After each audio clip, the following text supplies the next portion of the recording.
నా జీవితంలో ఇప్పుడు నాకు వచ్చిన ఆస్కారు నా 28 ఏళ్ల కృషికి ఒక నిదర్శనం, ఒక కృషికి ఒక ఫలితం. ఈ 28 సంవత్సరాల్లో 860 సినిమాల్లో 3600కు పైగా పాటలు రాస్తే నాకు ఒక పురస్కారం, ఆస్కార్ పురస్కారం, అంతర్జాతీయ పురస్కారం వచ్చింది. ఈ పాట కీరవాణి గారు, రాజమౌళి గారు చెప్పిన వెంటనే 45 నిమిషాల్లో రాసేసాను.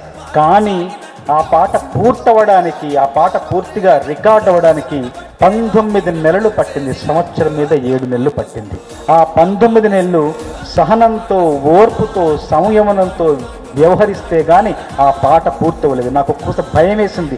ఏంటి ఒక్క పాటకి ఇంత సమయమా? అయినా కూడా ఉత్సాహం కొని తెచ్చుకొని తప్పకుండా ఈ పాట పూర్తి చేయాలి, ఏదో కారణంతో ఇంత ఆలస్యం అవుతుంది అనుకున్నాను. కానీ ఆ ఆలస్యానికి పూర్తిగా న్యాయం చేసేలా ఒక్క పురస్కారం, జన్మను చరితార్థం చేసే ఒక్క పురస్కారం నాకు వచ్చింది. మనం చేస్తున్న పని ఆలస్యమైనా సరే, ఏం జరిగినా సరే, మన పట్టుదలను, మన కృషిని, మన దీక్షను, మన తదేక దీక్షను, ఏకాగ్రతను పక్కకు వెళ్లకుండా దృష్టి దాని మీదే పెట్టి మనం పని పూర్తి చేస్తే గొప్ప గొప్ప ఫలితాలు సాధించవచ్చని నా జీవితంలో నేనే ఒక ఉదాహరణ, నా పాటే ఉదాహరణగా ఉంటుందని మీకు చెప్తున్నాను.